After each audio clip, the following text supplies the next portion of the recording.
Perkenalkan, saya Fernando Subanoda. Saya dosen program studi S1 Keperawatan Stikis Maranatha Kupang. Di semester 3 ini saya dipercayakan untuk mengampu mata kuliah keterampilan dasar keperawatan, yang mana mata kuliah ini memiliki 3 SKS. Di antaranya 1 teori, 1 praktek, dan 1 klinik. Baik, adapun capaian pembelajaran dalam mata kuliah ini yang antara lain, yang pertama, setelah mengikuti mata kuliah ini, mahasiswa diharapkan mampu untuk memahami konsep pengukuran tanda-tanda vital dan pengaplikasian dalam prosedur. Yang berikut, mahasiswa mampu memahami dan mengaplikasikan konsep pemeriksaan fisik dalam keperawatan. Yang ketiga, mahasiswa mampu memahami dan mengaplikasikan konsep pengkajian keperawatan. Yang keempat, mahasiswa mampu memahami dan mengaplikasikan konsep dan prosedur persiapan pemeriksaan penunjang. Yang kelima, mahasiswa mampu mengaplikasikan konsep pengendalian infeksi dasar dalam asuhan keperawatan.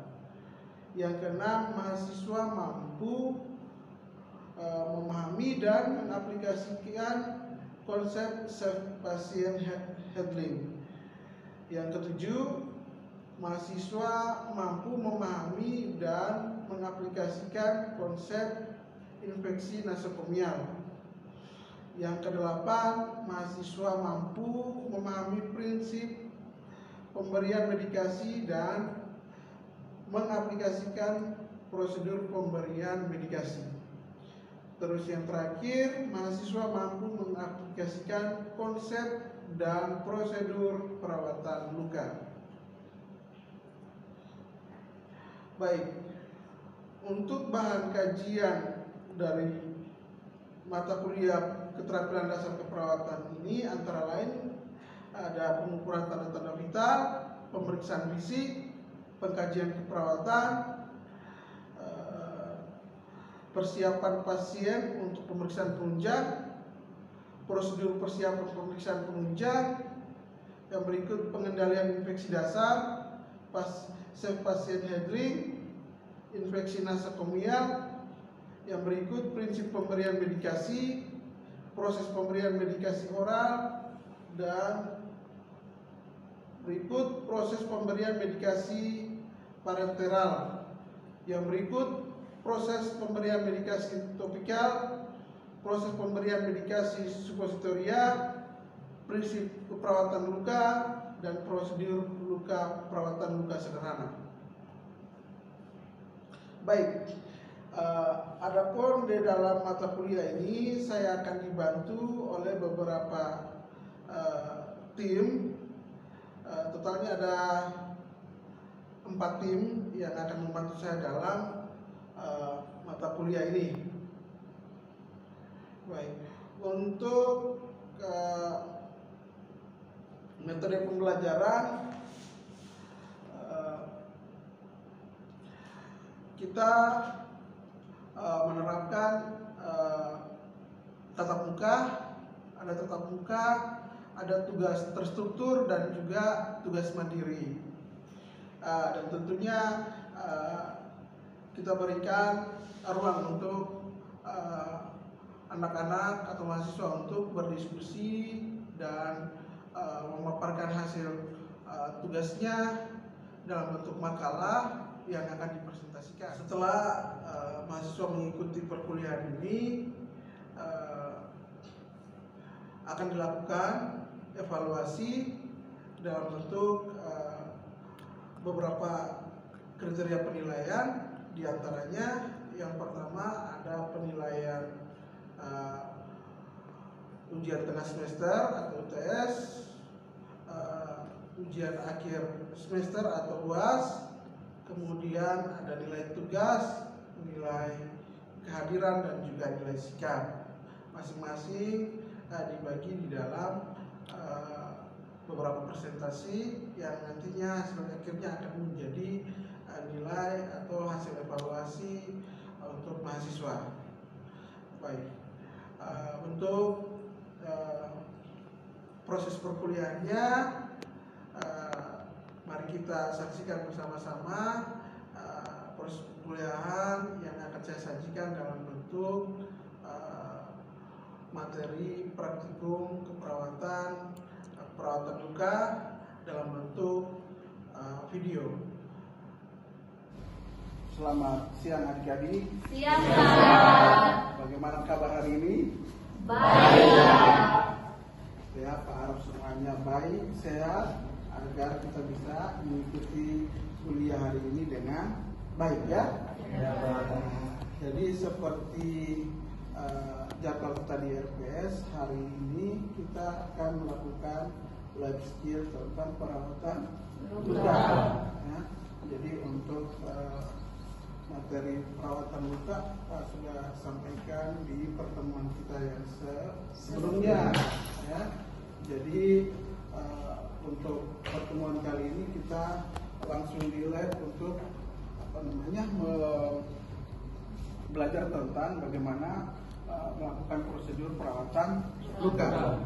Oke, jadi untuk perawatan luka ini sendiri Pak mau review kembali, ya. Mau review kembali. Kira-kira mungkin ada yang mereka masih ingat apa tujuan dari perawatan luka? Ada yang tahu di angkat tangan? Siapa yang bisa? Ya. Tujuan untuk perawatan luka yaitu untuk mencegah terjadi infeksi. Mencegah terjadinya infeksi. Lagi. Tujuan yang kedua itu untuk mempercepat proses penyembuhan dari luka. Mempercepat proses penyembuhan luka. Untuk menghindari adanya berbagai bakteri dalam luka. Ya, menghindari atau mengurangi bakteri-bakteri yang ada di udara. Jadi kurang lebih seperti itu ya. Terus kita bisa menjaga agar lukanya tidak berbau ya. Jadi kita harus sering melakukan perawatan luka, gitu ya. Jadi itu adalah tujuan dari perawatan luka ya. Setidaknya kalian masih ingat ya. Pak harapkan bahwa di life skill kali ini, karena ini cukup penting untuk bekal kalian nanti kalian turun praktek ataukah setelah kalian selesai dari sini kalian mampu untuk melakukan tindakan perawatan luka, gitu ya. Oke, yang berikut untuk perawatan luka ini, untuk prosedur perawatan luka kita bagi dia dalam beberapa fase, ya, atau tahapan ya. Ada tahapan orientasi, ada tahapan kerja, dan juga tahapan terminasi. Oke, jadi untuk tahapan orientasi itu kita mulai dengan melakukan komunikasi terapeutik, gitu ya, menanyakan keadaan pasien, gitu ya. Terus kemudian kita validasi data pasien ya. Betul tidak? Ini dengan Bapak Markus atau ini dengan Ibu Maria, gitu ya. Yang sampai tindakan perawatan yang kita lakukan keliru, gitu ya. Ada orang, apalagi kalau kita punya orang di RPS ini nama Maria, dalam satu rumah sakit pasien bisa 10 nama Maria, gitu ya. Jadi memang harus benar-benar divalidasi untuk benar pasiennya, gitu ya. Terus kemudian kita perlu lakukan kontrak untuk waktu dan kesediaan dari pasien untuk tindakan keperawatan yang akan kita lakukan, gitu ya. Jadi kita bisa bertanya kepada pasien, selamat siang Ibu, selamat siang atau selamat siang Bapak. Saya dengan perawat Markus, gitu ya. Hari ini saya yang bertugas untuk merawat Bapak atau Ibu di sini, gitu ya. Jadi untuk jadwal hari ini kita akan melakukan perawatan luka, dengan tujuan dari perawatan luka ini adalah untuk mengurangi resiko terjadinya infeksi, terus lagi untuk mempercepat proses penyembuhan luka gitu. Nah, apakah Bapak atau Ibu bersedia? Jika Bapak atau Ibu bersedia, maka saya akan persiapkan alatnya untuk kita lakukan tindakan gitu ya. Jadi ketika mereka sudah bersedia, kita kembali untuk mempersiapkan peralatan untuk kita lakukan tindakan gitu ya. Jadi untuk melakukan tindakan kita masuk pada fase kerja ya. Fase kerja itu yang pertama kita persiapkan alat. Nah, untuk alat-alatnya ada, bisa lihat di sini alatnya. Alatnya ini kita akan bagi dia menjadi dua bagian, yaitu yang pertama alat steril dan alat non steril. Gitu ya. Jadi kita mulai dengan alat-alat yang non steril ya. Yang pertama kita siapkan NaCl ya. Yang berikut kita siap plester, ada gunting kasa ya, ada gunting kasa. Terus kemudian ada pinset ya, pinset. Ini pinset anatomi ya. Kalau yang begini saja ini pinset anatomi, sedangkan yang ada giginya seperti ini, nah ini namanya pinset chirurgis. Oke, baik.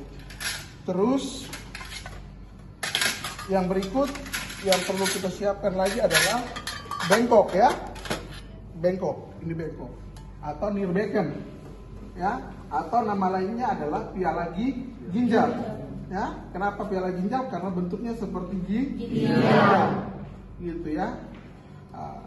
Jadi namanya apa tadi? Bengkok atau piala ginjal atau oke. Terus yang berikut ada kapas alkohol ya. Ini kapas yang sudah dibasahi dengan alkohol ya. Tujuan kita lakukan ini agar kita bisa mempercepat proses saat kita membersihkan luka ya, membersihkan plester ya, kasa dan sebagainya ya. Terus kemudian ada kasa di sini. Kita siapkan beberapa kasa secukupnya untuk kita membersihkan luka. Terus kemudian ada kom ya. Boleh, mau siapkan 2 juga boleh, sesuai dengan kebutuhan ya. Karena ada luka-luka tertentu yang memang kita harus menggunakan antiseptik ya. Ada kayak misalnya luka basah, kita bisa menggunakan NaCl yang lembab saja tidak masalah ya. Tapi kalau misalnya luka yang sudah dengan infeksi atau apa ya, itu atau luka kering, kita bisa gunakan dengan antiseptik ya. Jadi ini bisa kita siapkan 2 ya, sesuai dengan kebutuhan. Bisa ya, satu nanti kita akan kita gunakan untuk NaCl, yang satu kita gunakan untuk antiseptik ya. Terus kemudian ada plester ya, ada plester, ada gunting ya. Terus kemudian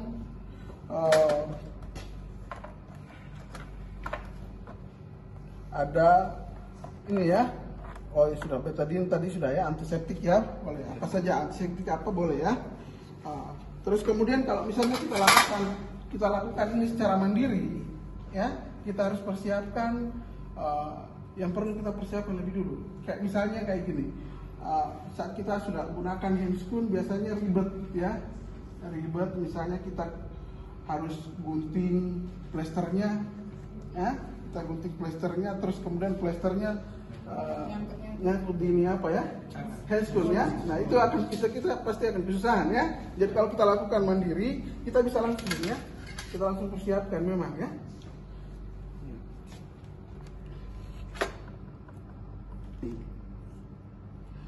Jadi ini sebanyak yang kita butuhkan saja ya, tergantung luas lukanya ya. Jadi kalau 3, kita hanya butuhkan 3, kita gunakan 3 ya, atau 2 cukup gitu ya. Ini karena kita sendiri, tapi kalau misalnya kita dengan teman dibantu ya tidak usah buat seperti ini ya, karena nanti kita punya teman yang akan membantu. Tapi kalau kita mandiri untuk lakukan, ya jelas kita harus mempersiapkan ini di awal ya.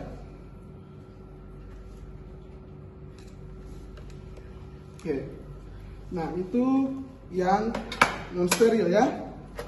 Ini yang non steril ya. Terus yang berikut yang steril ada handscreen steril, ya, ada handscreen steril, ada bak instrumen di sini yang isinya pinset, ada pinset anatomis dan pinset chirurgi dan juga kasa, ya, kasa steril ya. Oke, jadi itu alat. Yang berikut lagi Pak lupa tadi, untuk yang non steril kita harus siapkan juga ada perlak ya, perlak. Oke, baik. Jadi ini yang kita persiapkan. Setelah persiapan alat, kita masuk ke persiapan pasien ya. Pasien perlu dipersiapkan. Apa yang dipersiapkan pasien? Kita atur posisi pasien senyaman mungkin. Terus yang berikut untuk ruangan, lingkungan, kita pasang sampiran untuk menjaga pasien, gitu ya. Yang berikut kita dekatkan alat pada pasien, ya, dekatkan alat pada pasien. Jadi posisinya adalah luka dalam keadaan balutan ya, lukanya sudah dalam keadaan balutan. Jadi kita melakukan kita membuka balutan ya. Nah, untuk yang pertama kita menggunakan prinsip non steril ya. Jadi yang pertama kita bisa gunakan handscreen. Oh ya, sebelum kita lakukan tindakan, tentunya kita harus melakukan cuci tangan ya. Cuci tangan 6. Nah, masih ingat kan? Masih. Itu tidak boleh lupa ya. Jadi ada yang sudah mulai bingung, jangan sampai tunjuk ini ya. Tapi Pak harap kalian semua bisa ya. Oke, jadi ini ada handscreen bersih ya, handscreen bersih ya. Jadi kita bisa gunakan handscreen bersih untuk membuka balutan ya.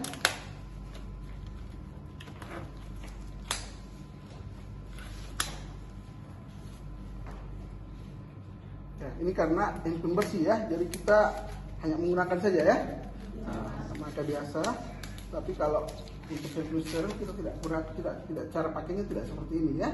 Nanti kita akan tunjukkan sebentar bagaimana cara memakai handphone steril ya. Oke.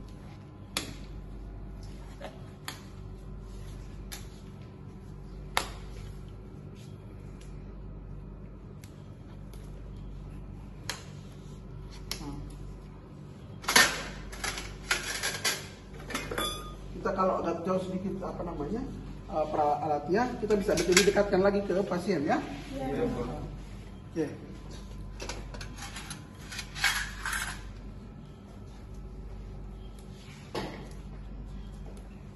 Jadi kita bisa membuka balutannya. Kita bisa gunakan kapas alkohol ya, kapas alkohol yang kita siapkan tadi ya. Kita gunakan kapas alkohol untuk mempermudah kita untuk membuka plester ya. Nah, jadi kita perlu basahi plesternya supaya mudah untuk kita buka ya. Ingat, setiap yang kita gunakan, selesai kita gunakan, kita simpan di nearbacken atau bengkok ya. Karena ini adalah tempat untuk menyimpan alat atau kasa atau apa yang sudah kita gunakan ya. Oke, jadi kita bisa lakukan terus gini sampai kita merasa bahwa ini sudah bisa untuk kita angkat ya. Nah, tentunya kita harus buka secara perlahan ya. Kalau sudah terbuka, ingat tidak boleh ditarik angkat ya. Angkatnya pelan-pelan ada ya. Karena ini biasanya kalau kita angkat, ya. Biasanya kalau kita angkat ada luka yang menempel nih, ya. Nempel sini. Jadi jangan dipaksakan seperti itu, ya. Kita tidak bisa paksakan dia seperti itu, ya. Tapi kita bisa gunakan NaCl, ya, untuk membasahi, ya. Basah dia gunakan NaCl supaya dia agak lembab untuk kita bisa mudah untuk angkat, ya. Oke. Jadi setelah kita angkat, yang berikut adalah kita observasi lukanya, lihat lukanya, ya, luas lukanya, kedalaman lukanya, apakah ada jaringan nekrotik, ya, apa jaringan nekrotik, jaringan mati, ya.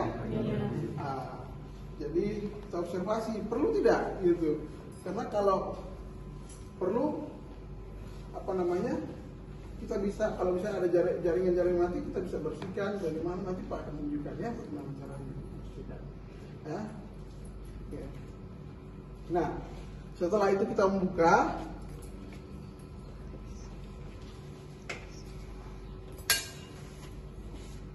kita masuk ke prinsip sterilnya, ya, sterilnya. Kita mulai membersihkan luka, ya, steril, ya. Jadi ini kita akan gunakan handscoon steril, ya.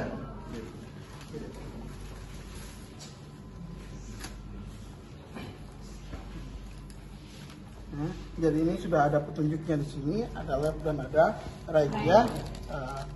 Maksudnya dilipat seperti ini agar kita bisa buka melewati lipatannya, ya. Jadi tidak boleh menyentuh apapun, ya. Apalagi bagian luar handscoon, karena bagian yang steril, ya.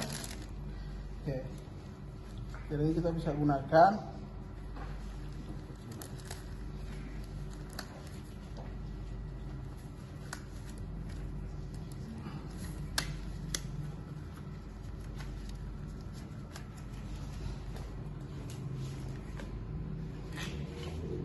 ya. Nah, yang berikut kita bisa pegang dari sini, ya, pegangnya begini, ada, ya, karena ini kan steril nih, ya. Bagian di sini juga steril. Pada prinsipnya ini akan steril. Ketika belum disentuh, dia steril semua sebenarnya, ya.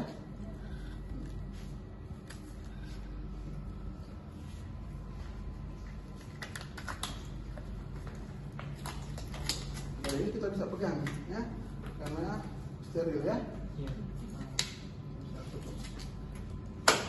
Ya.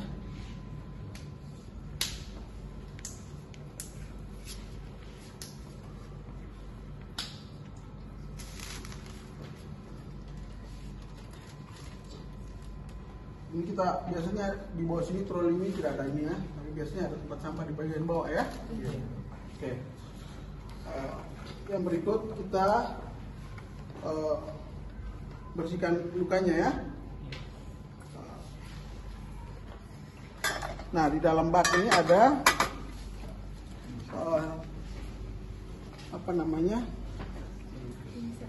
pinset steril dan juga ada gunting jaringan, ya. Nah, ketika kita observasi lukanya tadi, perlu tidak kita gunakan gunting jaringan, ya? Karena gunting jaringan kita pakai untuk menggunting jaringan-jaringannya mati, gitu, ya. Oke. Jadi, mari kita akan bersihkan. Jadi kita gunakan kasa steril tadi, ya. Kita celupkan ke dalam NaCl, ya. Perhatikan, ya. Caranya adalah ini ada.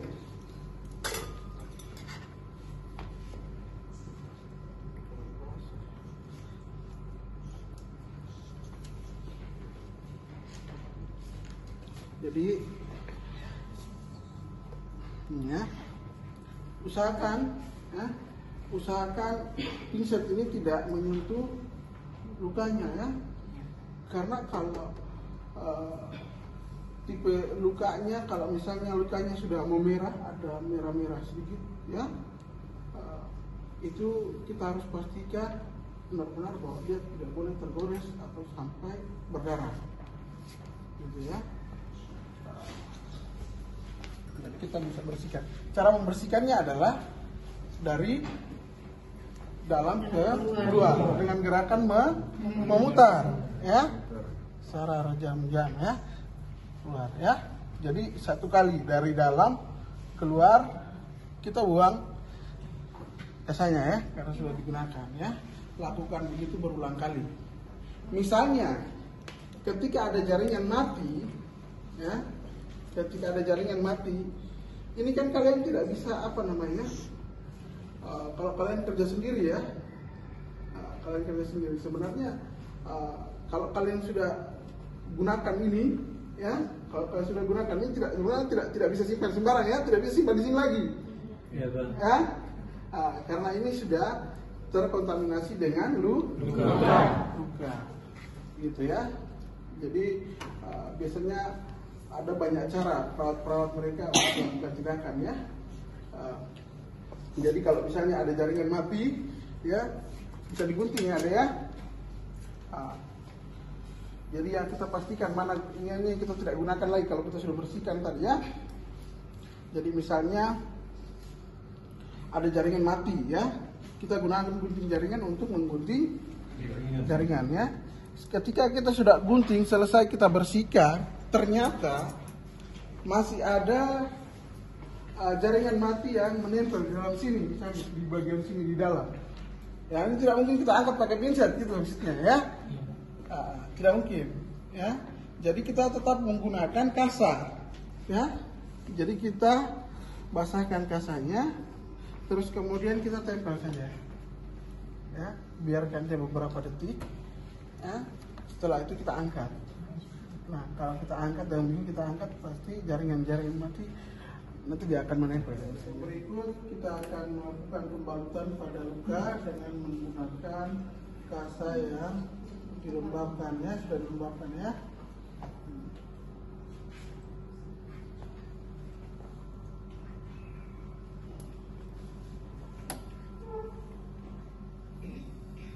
Jadi kita menutupi semua area luka, ya.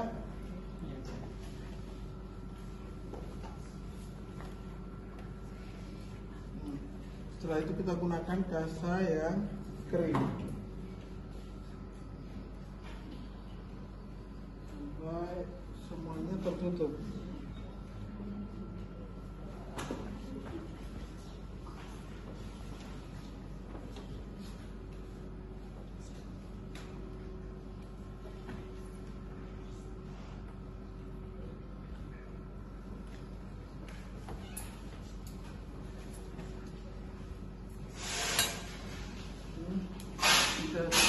Kita fiksasi menggunakan plester, ya.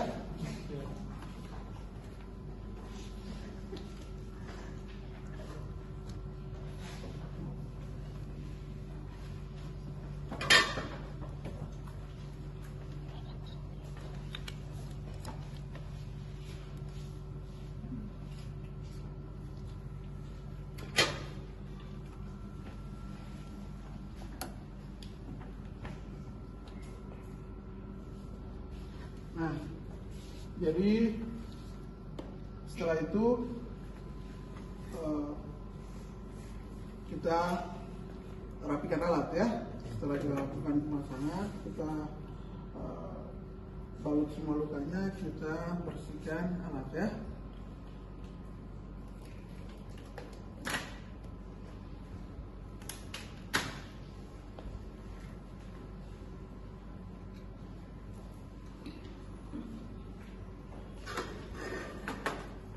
Jangan lupa mencuci tangan, ya. Setelah itu kita masuk ke tahap yang terakhir adalah tahap terminasi. Sekian video singkat dari saya. Semoga bermanfaat untuk kita semua. Saya Firdaus Subhanoda, pamit undur diri. Salam sejahtera dan salam sehat.